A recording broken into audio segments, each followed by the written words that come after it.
chanterai de tout cœur les merveilleux de Jésus mon Seigneur. Il m'a ôté des ténèbres, il m'a délivré de tout péché. Bonjour, au nom du Père, du Fils et du Saint-Esprit. Amen.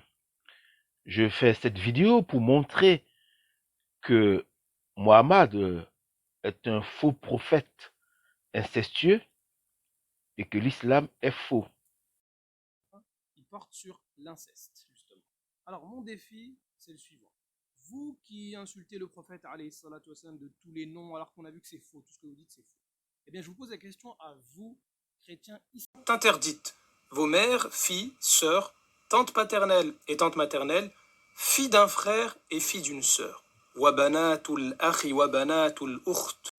Bien qu'ayant cité le verset 23 de la sourate 4, cet apologiste musulman dit que Mohammed n'est pas incestueux. Alors c'est quoi l'inceste? L'inceste est une relation sexuelle entre deux parents proches. Et ce verset coranique interdit l'inceste. Je vais donc citer ce verset 23 de la sourate 4. Vous sont interdites vos mères, filles, sœurs, tantes paternelles et tantes maternelles, filles d'un frère et filles d'une sœur.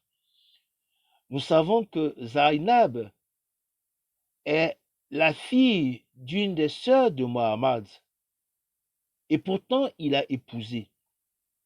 En l'épousant, il a commis un acte incestueux. Ce faisant, Mohammed est devenu un incestueux, un faux prophète incestueux.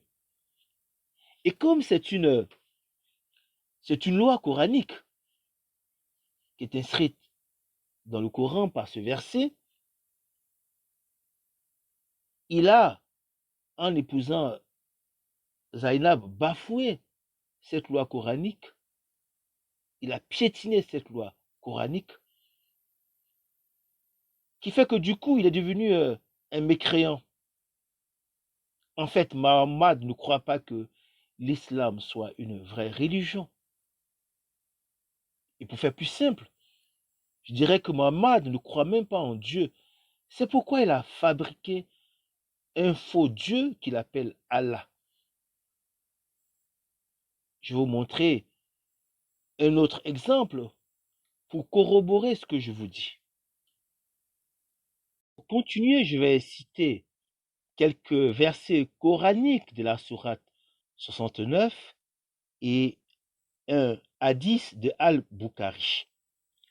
Alors, je vais prendre les versets 44, 45, 46, 49, 50, 51. Et s'il avait forgé quelques paroles qu'il nous avait attribuées, nous l'aurions saisi de la main droite. Ensuite, nous lui aurions tranché la heurte. Et nous savons qu'il y a parmi vous qui le traitent de menteur.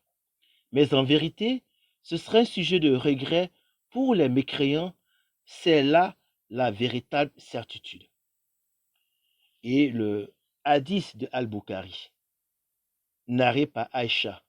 Le prophète, dans sa maladie dans laquelle il mourut, disait: Ô Aïcha, je ressens encore la douleur causée par les aliments que j'ai mangés à Kaïbar et à l'heure actuelle, j'ai l'impression que mon aorte est coupé de ce poison. Sahih al-Bukhari, 44-28, livre 64 à 10, 450.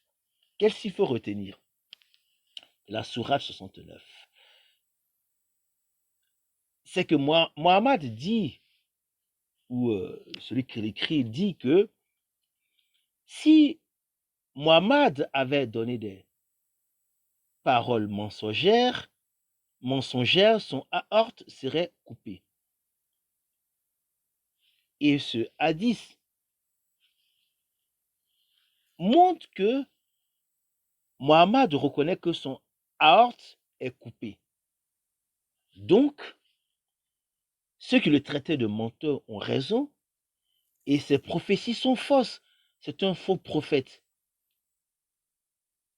Et concernant, puisque ce sont les paroles de Allah, concernant donc les paroles de Allah qui dit effectivement que les prophéties sont vraies, alors que là nous savons que les prophéties sont fausses, donc Allah également est un faux Dieu. Et je rends grâce au Seigneur Jésus-Christ parce que Dieu a d'une pierre fait deux coups. Non seulement il a montré que Mohammed est un faux prophète, ses paroles sont mensongères, mais également Allah est un faux Dieu. C'est ça qu'il faut retenir.